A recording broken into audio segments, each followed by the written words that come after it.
ધોરણ 9 વિષય સામાજિક વિજ્ઞાન એની અંદર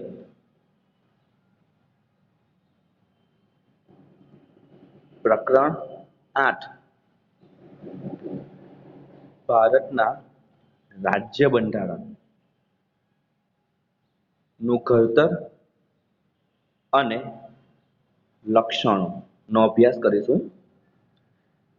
અગાઉ આપણે આ પ્રકરણની અંદર ઘણું બધું ભણી ગયા અને આપણે બંધારણના લક્ષણો વિશે પણ ભણી ગયા છે.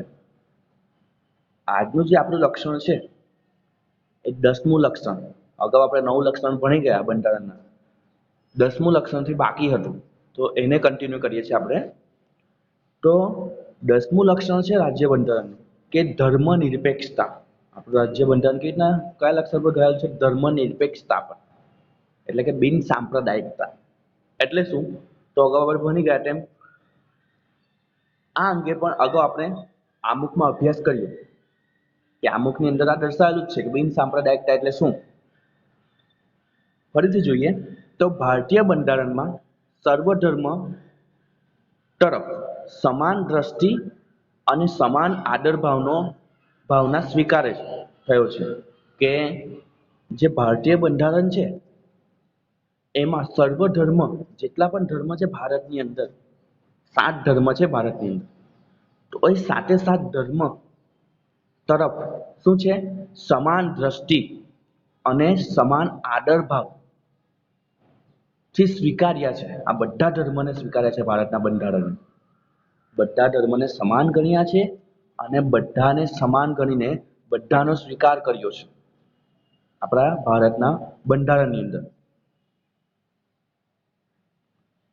રાજ્ય દ્વારા કોઈ પણ ધર્મને ઉત્તેજન કે ટેકો નહીં. કે આપણા રાજ્ય બંધારણમાં શું છે? તો કોઈ પણ ધર્મને ઉત્તેજન નથી આપતો. કોઈ ધર્મના આધારે દેશ નથી ચાલતો અને કોઈ ધર્મને ટેકો પણ નથી આપતો. કે આપણા ભારતનું બંધારણ એક પર્ટિક્યુલર એક ધર્મને ટેકો આપે છે. દાખલા તરીકે શીખ ધર્મને ટેકો આપે છે કે જૈન ધર્મ કે બૌદ્ધ ધર્મ, ઇસ્લામ ધર્મ, એવા કોઈ પણ ધર્મને ટેકો નથી આપતો. ભારતનું જે રાજ્ય બંધારણ છે એ બિન સાંપ્રદાયિક છે. બરાબર છે? કોઈ પણ ધર્મને ઉત્તેજિત નથી કરતો અને ટેકો નથી આપતો. રાજ્યને પોતાનો કોઈ ધર્મ કે સંપ્રદાય નથી. રાજ્યનો કોઈ ધર્મ નથી કે કોઈ સંપ્રદાય નથી. રાજ્ય તટસ્થ છે. એટલા માટે જ બધા ધર્મને શું ગણે છે? સમાન ગણે છે. રાજ્ય કેવું છે? તટસ્થ છે. કોઈ ધર્મને આધારે દેશ ચાલતું નથી. ધર્મના આધારે બંધારણ ઘડાયું નથી. બધા ધર્મને સાથે લઈને ચાલે છે.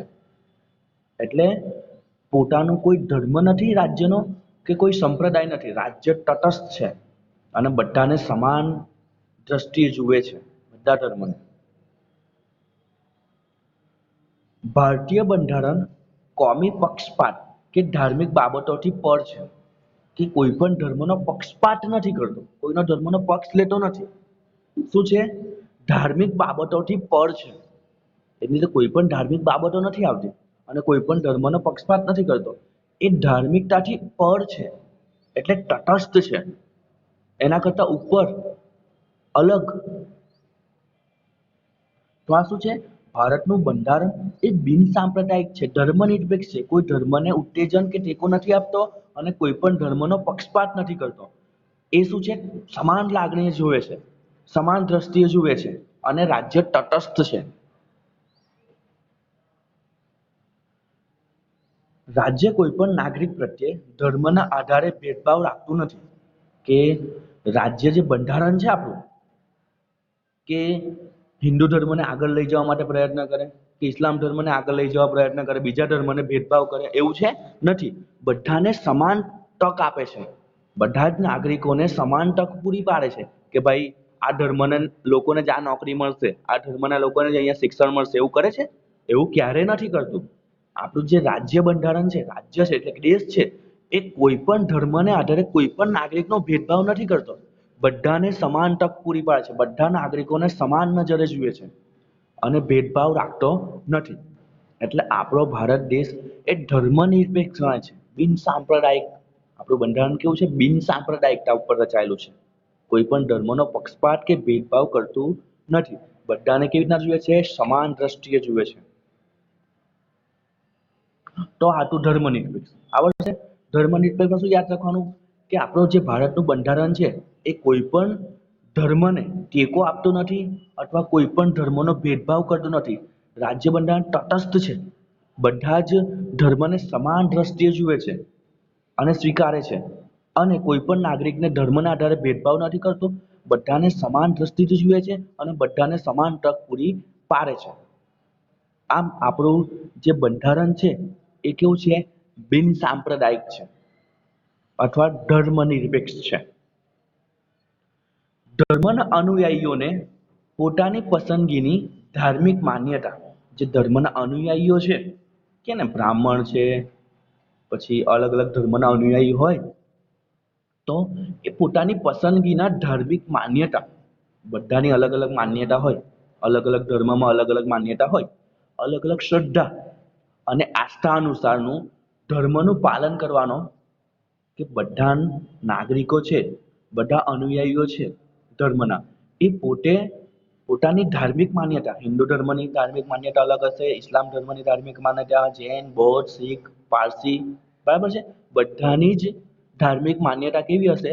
અલગ અલગ હશે, શ્રદ્ધા હશે, આસ્થા હશે. તો એ પ્રમાણે એ ધર્મનું પાલન કરવાનું, પ્રચાર અને પ્રસાર કરવાની સ્વતંત્રતા બંધારણમાં આપવામાં આવી છે, કે પોતે પોતાના ધર્મનો પ્રચાર અને પ્રસાર કરી શકશે, પોતાની માન્યતા, આસ્થા, શ્રદ્ધાનું પાલન કરી શકશે. એમાં કોઈ પણ એને રોકી શકવાનું નથી. એટલે ધર્મનો આદર કરે છે. આપણું ભારતનું બંધારણ શું છે? ધર્મનો આદર કરે છે, બધા ધર્મનો, અને બધાને સમાનતાથી જુએ છે. એટલા માટે આ સ્વતંત્રતા આપવામાં આવી છે, ધાર્મિક સ્વતંત્રતા. જો કે ભારતીય બંધારણમાં ધાર્મિક લઘુમતીઓને કેટલીક વિશેષ અધિકારો અને સવલતો આપવામાં આવી છે. હવે લઘુમતી એટલે શું એ ખાસ ધ્યાન રાખજો, ઘણા બધાને ખબર નથી હોતી. લઘુમતી એટલે શું? તો જે ધર્મના લોકો ભારત દેશમાં ઓછા હોય એને લઘુમતી કહે છે. ધાર્મિકતા રીતે શું છે? જે ધર્મના લોકો, નાગરિકો ઓછા હોય. દાખલા તરીકે ભારતમાં હિન્દુ ધર્મ પાળતા લોકો વધારે છે, તો એ શું છે? બહુમતી છે. અને એના સિવાયના જેટલા પણ ધર્મ છે એ શેમાં સમાવેશ થાય છે? લઘુમતીમાં સમાવેશ થાય છે. યાદ રાખજો ખાસ, હા, કેટલાકને ખબર નથી હોતી કે ભારત દેશની અંદર જે વધારે ધર્મ પાળનારા લોકો હિન્દુ ધર્મના લોકો છે, તો એ શું છે? બહુમતી છે. અને એના સિવાય જે અલગ અલગ ધર્મો છે એના લોકો કેવા છે? ઓછા છે. તો એ શું છે? લઘુમતીઓ છે. તો આપણા ભારતીય બંધારણે ધાર્મિક લઘુમતીઓ, કે ધર્મના આધારે લઘુમતી છે બીજા બધા ધર્મ, તો એના કેટલાક વિશેષ અધિકાર, કે ને વિશેષ સ્કોલરશિપની યોજના પણ છે બાળકો માટે, શિષ્યવૃત્તિની યોજના, જેમાં ઘણા બધા ફોર્મ ભર્યા હશે. તો લઘુમતીને વિશેષ અધિકાર, સવલતો આપવામાં આવી છે, કે લઘુમતીના સ્કોલરશિપ, એવું આપણે સાંભળ્યું હશે. તો આવું શું છે? વિશેષ અધિકાર છે. આ તો બાળકની વાત કરીએ, હવે બીજા બધી ઘણી બધી ફિલ્ડની અંદર આવું અલગ અલગ વસ્તુ છે. તો વિશેષ અધિકાર આપવામાં આવ્યા છે અને સવલતો આપવામાં આવી છે, જેનાથી એ લોકોનો વિકાસ થાય. સમાન નાગરિક ધારાની જોગવાઈ માર્ગદર્શક સિદ્ધાંતોમાં સમાવી. આમ આ બાબતો ધર્મનિરપેક્ષ રાજ્ય ઘોષિત કરે છે, કે આ બધી બાબતો શું છે? ધર્મનિરપેક્ષ રાજ્ય ઘોષિત કરે છે. આપણા ભારત દેશને શું છે? આ બધી જોગવાઈઓ જેટલી પણ છે, જેને આધારે ખ્યાલ આવે કે ભારત દેશ એ બધા ધર્મને સમાન ગણે છે, કોઈ પણ દેશનો કોઈ પણ ધર્મનો પક્ષપાત નથી કરતો અને કોઈ પણ ધર્મનો ભેદભાવ નથી કરતો. અને આ જોગવાઈઓના આધારે શું સાબિત થાય છે? કે ભારત દેશ એ કેવો છે? ધર્મનિરપેક્ષ છે.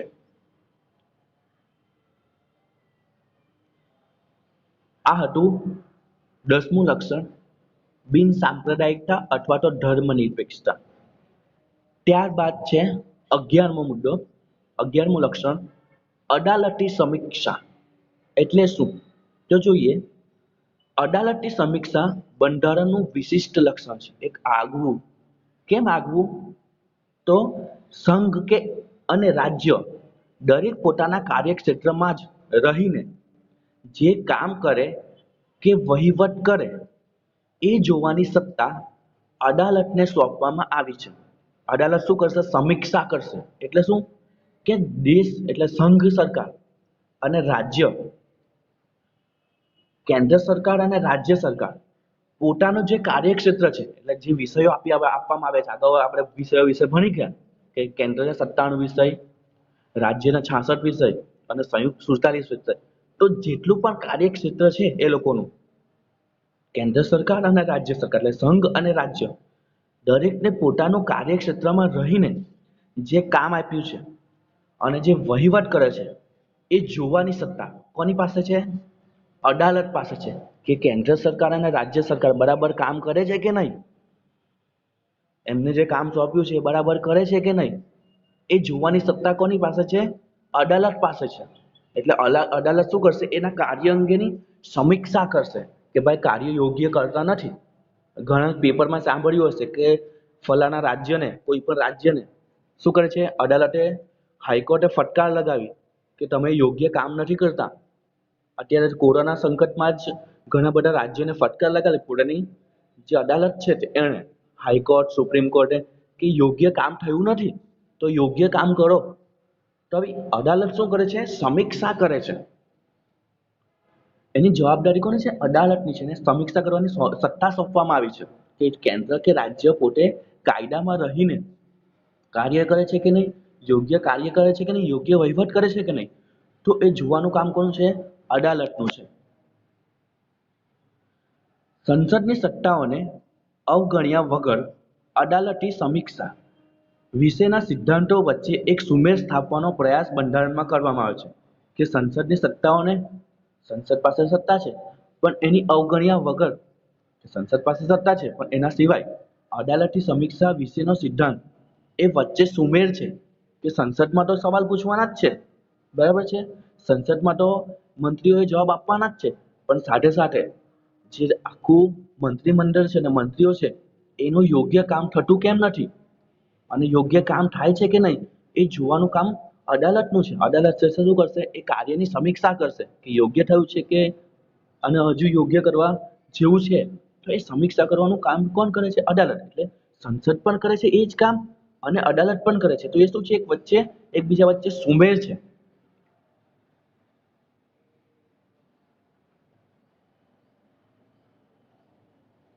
સંસદે કે ધારાસભાએ ઘડેલા કાયદાઓ અને બહાર પાડેલા આદેશો, વટહુકમો, અદાલતી ચુકાદાઓ અને બંધારણીય સુધારાની સમીક્ષા કરવાની સત્તા અદાલતને આપવામાં આવી છે.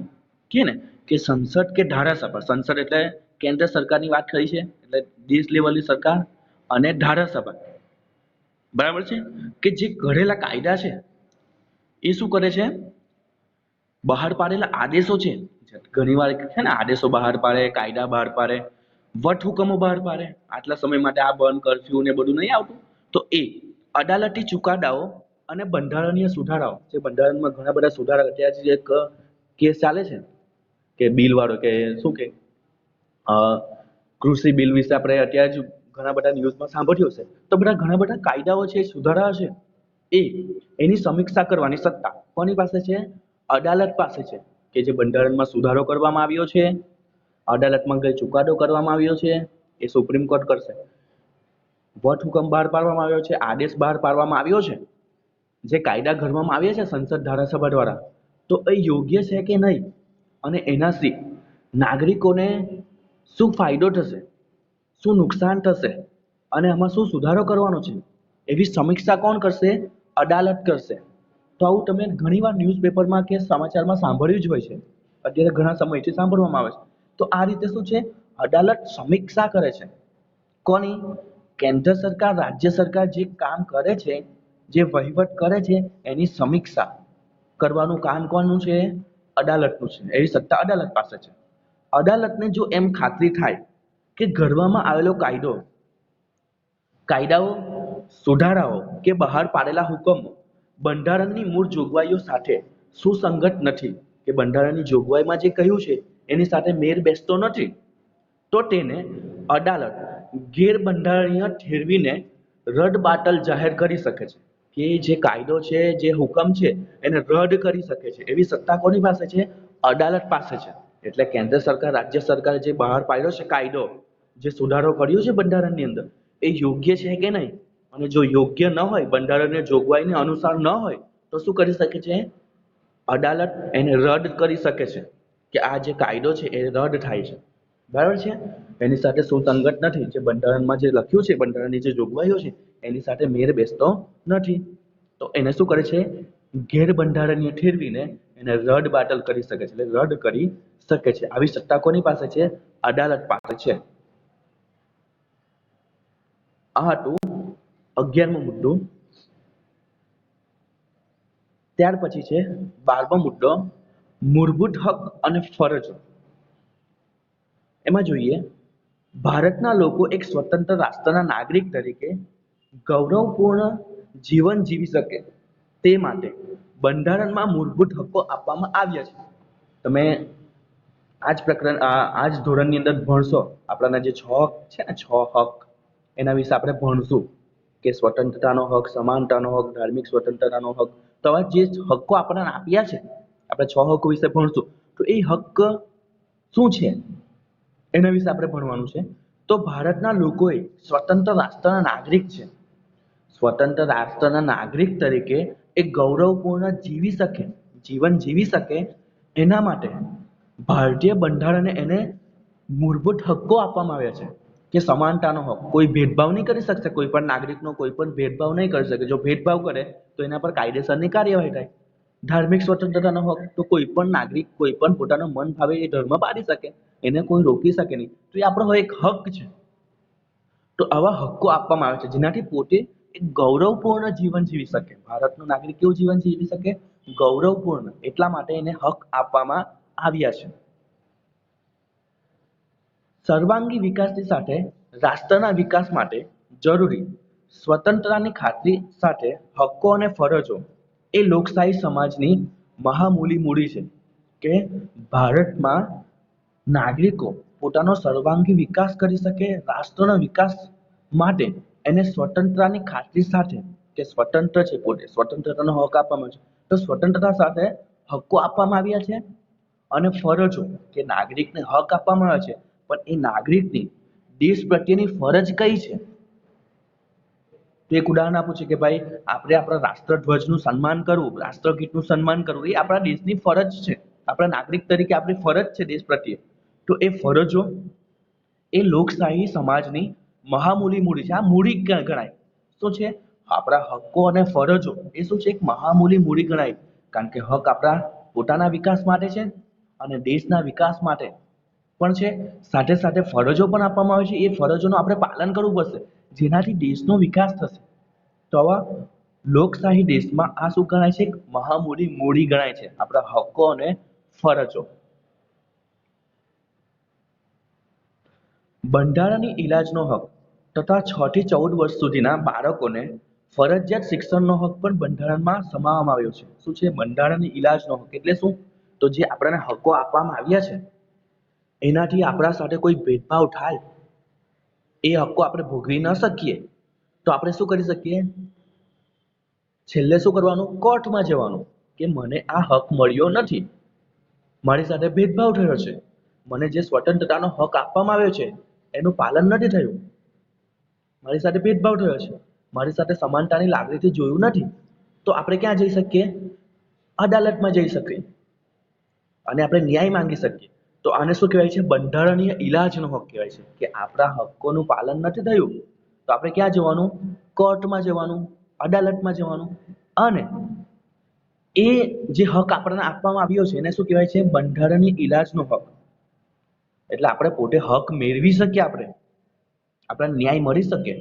સાથે સાથે બીજું કયું છે? તો 6 થી 14 વર્ષ, કે 1 થી 8 ધોરણ સુધીના બાળકોને ફરજિયાત શિક્ષણનો હક પણ બંધારણમાં સમાવવામાં આવે છે. જે 6 થી 8 વર્ષના બાળક છે એને શું છે? ફરજિયાત મફત શિક્ષણ એની જોગવાઈ રાજ્યએ કરવી પડશે. જે રાજ્ય કરે જ છે. જે પ્રાથમિક, નગર પ્રાથમિક શાળાઓ છે, સરકારી શાળાઓ છે, એ મોટે ભાગે શું છે? આપણી સરકાર દ્વારા જે સંચાલિત છે એ આપણને મફત શિક્ષણ આપે છે. એટલા 6 થી 14 વર્ષ એટલે 1 થી 8 ધોરણને શું છે? મફત શિક્ષણ આપવાની જોગવાઈ છે. તો આ પણ એક આપણો શું છે? હક છે.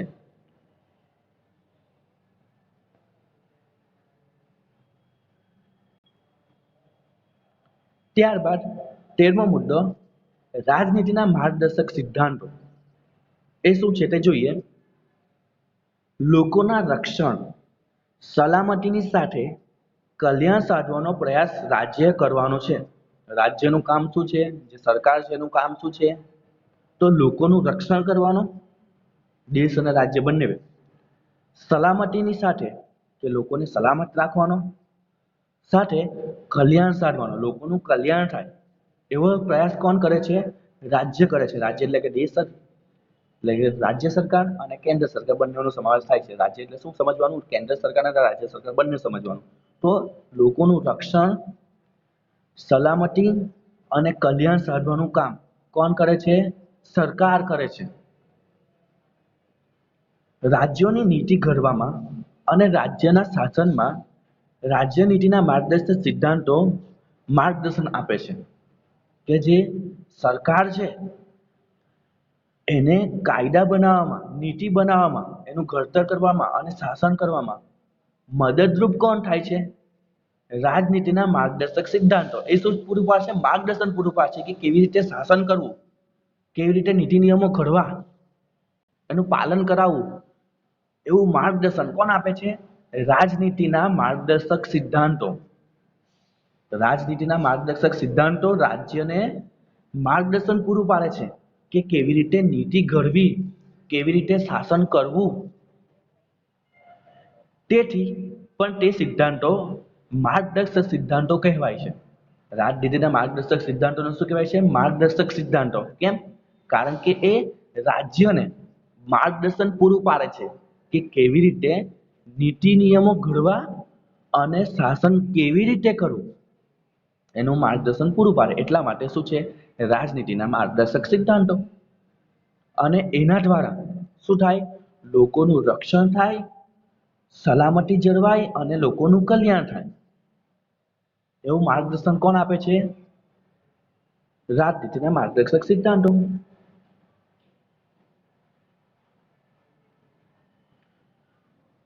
ત્યારબાદ 14મો મુદ્દો છે પછાત વર્ગો અને આદિજાતિઓ માટેની જોગવાઈઓ. કે જે પછાત વર્ગો છે અને આદિજાતિઓ છે તો એનો વિકાસ કેવી રીતના કરવો, તો એના માટે શું છે? જોગવાઈઓ છે. જે પહેલેથી જ સામાજિક રીતે, આર્થિક રીતે પછાત હતા અને વંચિત હતા, તો એને માટે એનો વિકાસ કેવી રીતના કરવો, તો એની જોગવાઈ પણ શું છે? આપણા બંધારણમાં છે.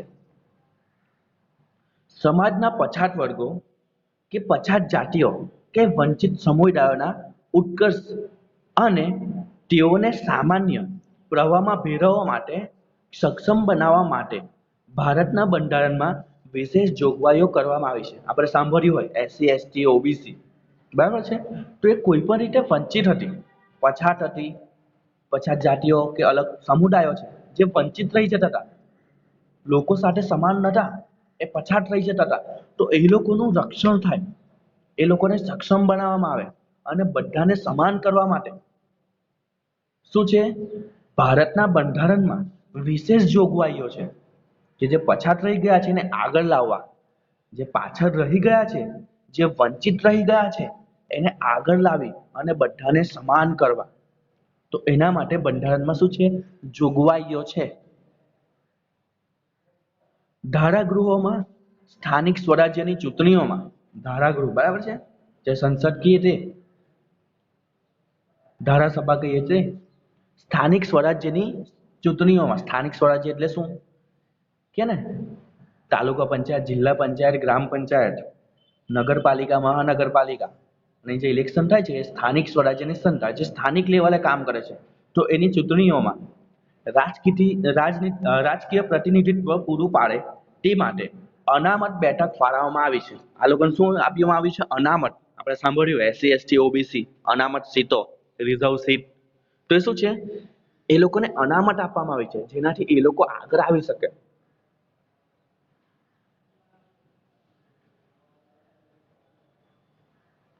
સરકારી નોકરીમાં, શિક્ષણ સંસ્થાઓમાં પ્રવેશ માટે અનામત કોટાની બેઠકો તેઓની વસ્તીના પ્રમાણમાં ફાળવીને સમાન તક આપી છે. તમે કેટલીક વાર ભરતી થતી હોય ત્યારે જોવાનું કે આટલા ટકા રિઝર્વ સીટ, એટલે એ સીટ પર દાખલા તરીકે 33% ઓબીસી માટે ફાળવી છે.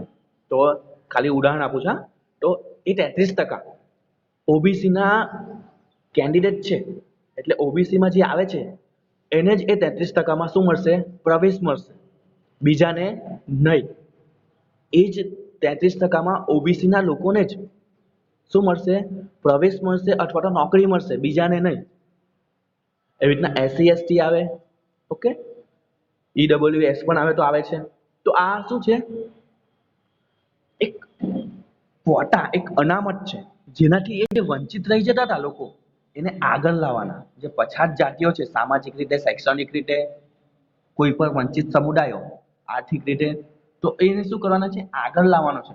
એટલા માટે સરકારી નોકરીઓમાં અને શિક્ષણ સંસ્થાઓમાં પ્રવેશ માટે અનામત ક્વોટા અને તેની વસ્તીના પ્રમાણમાં ફાળવીને સમાન તક આપી છે, જેનાથી એ લોકો શું કરી શકે? પોતાનો વિકાસ કરી શકે. પછાત જાતિના બાળકોને શિક્ષણ માટે શિષ્યવૃત્તિ મળે છે ને, એસસી એસટી ઓબીસી, બરાબર છે. તો એ શિષ્યવૃત્તિ, અલગ અલગ સવલતો, ફી માફીની સગવડ હોય ને, લાભ, હકારાત્મક ભેદભાવ. એટલે શું છે? આ ભેદભાવ કરવામાં આવે છે, બીજા સાથે ભેદભાવ થાય છે ખરો, પણ કેવો છે? હકારાત્મક છે.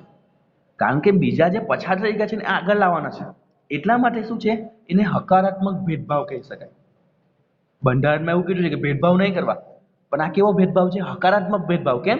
કારણ કે જે પછાત રહી ગયા છે ને આગળ લાવવા માટે ભેદભાવ થાય છે. કે બધાને શિષ્યવૃત્તિ નથી મળતી, પણ એસસી એસટી ઓબીસી વાળાને શિષ્યવૃત્તિ મળે છે. તો એ શું છે? એક પ્રકારનો ભેદભાવ જ ગણી શકાય, પણ એને શું કહેવાય? હકારાત્મક ભેદભાવ. કેમ? કારણ કે એ લોકો પછાત રહી ગયા હતા અને એને આગળ લાવવાના છે, એટલા માટે એ લોકોને સવલત પૂરી પાડવી પડશે, ફી માફી કરવી પડશે અને શિષ્યવૃત્તિ આપવી પડશે, જેનાથી એ લોકો શું કરી શકે? આગળ આવી શકે. તો એને શું કહેવાય? હકારાત્મક ભેદભાવ કે રક્ષણાત્મક ભેદભાવની નીતિનો ખાસ પ્રબંધ બંધારણમાં કરવામાં આવ્યો છે. તો અહીં આ મુદ્દો આપણે સમાપ્ત કરીએ છીએ અને આ ચેપ્ટર પણ અહીં પૂરું થાય છે.